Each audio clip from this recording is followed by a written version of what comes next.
हमारे आसपास समाज में हर तरह के लोग होते हैं। कुछ लोग हमसे स्नेह करते हैं और सही सलाह देते हैं, जबकि कुछ लोग ऐसे भी होते हैं जिनका काम हर बात में बुराई ढूंढना और नीचा दिखाना होता है। कई बार ऐसे नकारात्मकता ऊर्जा से भरी व्यक्तियों का सामना करना मुश्किल हो जाता है, क्योंकि हमें वह तरीका ही नहीं पता होता है कि किस प्रकार से ऐसे व्यक्तियों का सामना किया जाए ताकि उनसे हमारे रिश्ते भी खराब न हों और उन्हें उनकी इस बुरी आदत का सही इलाज भी हो जाए। जिन लोगों की गिरी हुई सोच होती है, वे कमियों को देखने और सुधारने के बजाय केवल दूसरों के आत्मविश्वास पर वार करते हैं ताकि सामने वाले का मनोबल टूट जाए और जीवन में कभी सफलता हासिल न कर पाए। इस तरह के व्यक्तियों से हमेशा सावधान रहने की जरूरत होती है, क्योंकि वे ईर्ष्या द्वेष भावना से ग्रसित होकर ऐसा व्यवहार करते हैं। गौतम बुद्ध की शिक्षा हर किसी के जीवन को नई दिशा देती है। गौतम बुद्ध की एक कहानी से सीखते हैं कि जब कोई व्यक्ति हमें नीचा दिखा रहा हो तो हमें किस प्रकार उससे शांति और समझदारी से निपटना चाहिए। एक समय की बात है, सन्यासी गौतम बुद्ध के आश्रम में उनके दो बड़े ही विचित्र चरित्र के शिष्य रहा करते थे। दरअसल वे दोनों विचित्र इसलिए थे क्योंकि दोनों का स्वभाव बिल्कुल अलग था।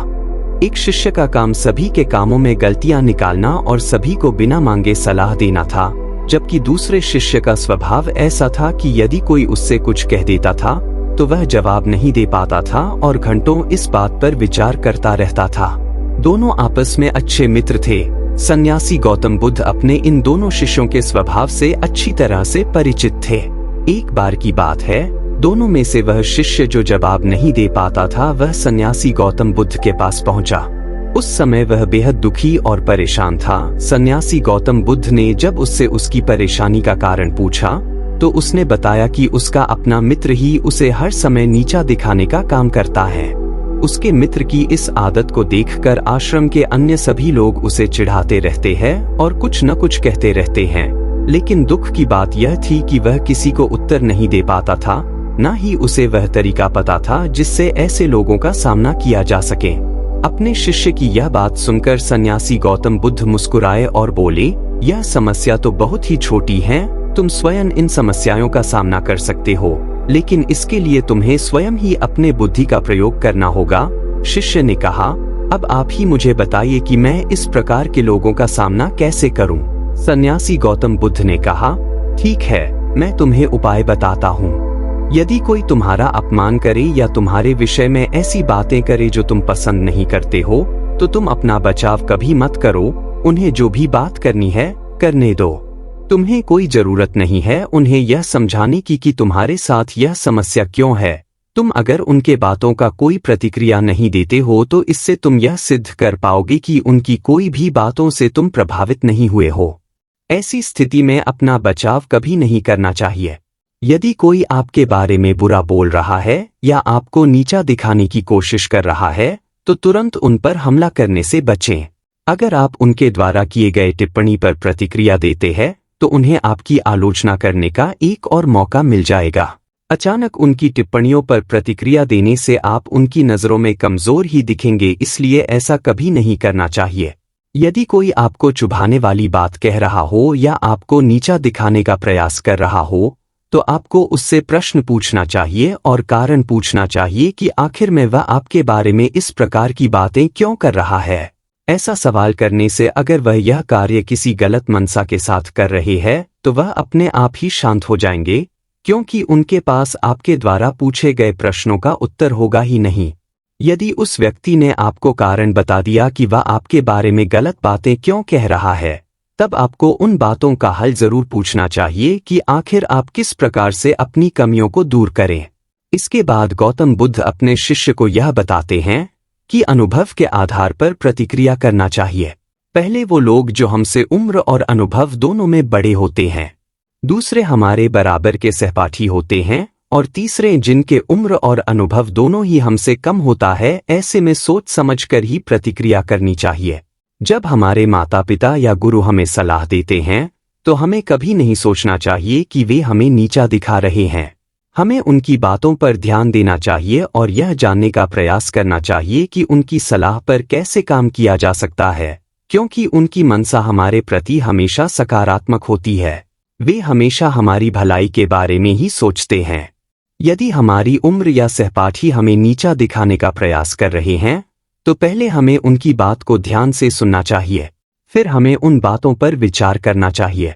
अगर हमें लगता है कि उनके द्वारा बताए गए कमियों पर सुधार करके हमारी भलाई हो सकती है, तो हमें उनके द्वारा दिए गए सलाह पर कार्य करना चाहिए।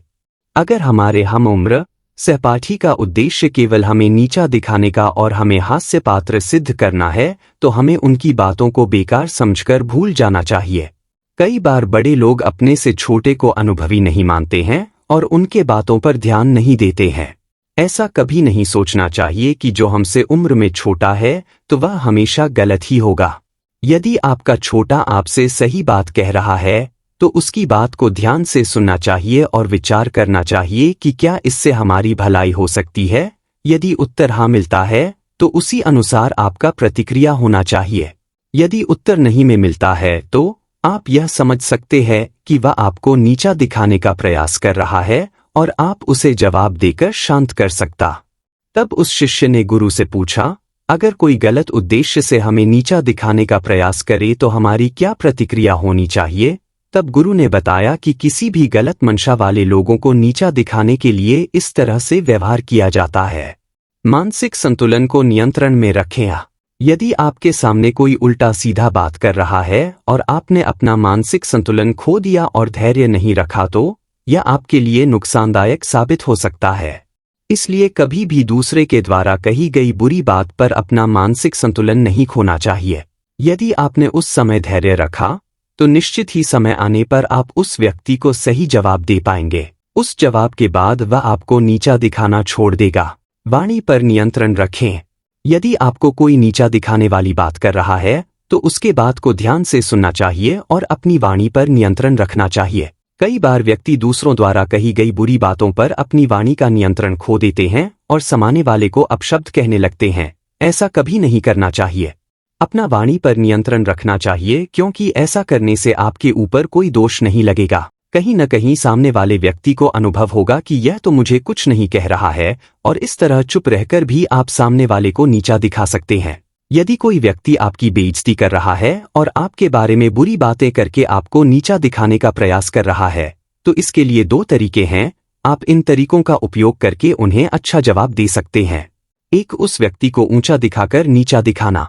किसी व्यक्ति को ऊंचा दिखाकर नीचा दिखाना बहुत ही आसान है। यदि कोई आपकी बेइज्जती कर रहा है और आपकी शारीरिक बनावट को लेकर मजाक कर रहा है या ऐसा कह रहा है कि आपकी लंबाई बहुत कम है, तो आपको इस बात का उत्तर कुछ ऐसे देना चाहिए कि आप और आपके परिवार के सभी लोग बहुत लंबे हैं।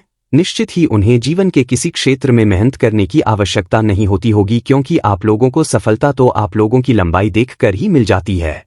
सुनते ही वह व्यक्ति अपने आप शांत हो जाएगा और दोबारा किसी को कुछ नहीं कहेगा। 2, उस व्यक्ति को नीचा दिखाकर ऊंचा दिखना। यदि किसी ने आपके लंबाई के बारे में कुछ कह दिया, तो इस प्रकार जवाब दे सकते हैं कि आपका व्यवहार बहुत ही अच्छा है और आप इस दुनिया में सभी को अपना परिवार मानते हैं, तभी तो किसकी लंबाई कितनी है, किसका रंग कैसा है, इस बात का पूरा ध्यान रखते हैं। सचमुच आप बहुत ही तेज नजर वाले हैं, लेकिन दूसरों पर ध्यान देने के बजाय यदि आप खुद पर ध्यान देने लगते, तो आप जरूर सफल इंसान बन जाते। इतना सुनते ही वह व्यक्ति जरूर शर्मा जाएगा और उसे अपनी गलती का एहसास होगा और दोबारा कुछ नहीं कहेगा। इस प्रकार सन्यासी गौतम बुद्ध ने अपने शिष्य को नीचा दिखाने वाले लोगों से सावधान रहने और उनके साथ कैसा व्यवहार करना चाहिए इसका तरीका बताया। सन्यासी गौतम बुद्ध की बातों को सुनकर वह व्यक्ति अपने आप में आत्मविश्वास महसूस कर रहा था और सन्यासी गौतम बुद्ध को धन्यवाद कहकर उनसे वादा किया कि मैं इन तरीकों को अपने जीवन में जरूर अपनाऊंगा। इस कहानी से हमें एक महत्वपूर्ण सीख मिलती है। हमें नकारात्मक और नीचा दिखाने वाले लोगों के साथ कैसे व्यवहार करना चाहिए। जब हमें किसी ऐसे व्यक्ति का सामना पड़ता है जो हमें नीचा दिखाने का प्रयास करता है, हमें उनकी आलोचना और निंदा करने की बजाय समझदारी और धैर्य से काम लेना चाहिए। सन्यासी गौतम बुद्ध की कहानी से हमें यह सीख मिलती है कि नकारात्मकता के प्रति सकारात्मकता रहकर ही हमें जीत मिल सकती है। हमें अपने आत्मविश्वास को बनाए रखना चाहिए और नकारात्मकता के प्रति साहस और स्थिरता दिखानी चाहिए। इसके लिए हमें अपने आप को सही सलाह देने वाले और सकारात्मक लोगों के साथ जुड़ना चाहिए, ताकि हम अपने जीवन में सफलता की दिशा में आगे बढ़ सकें।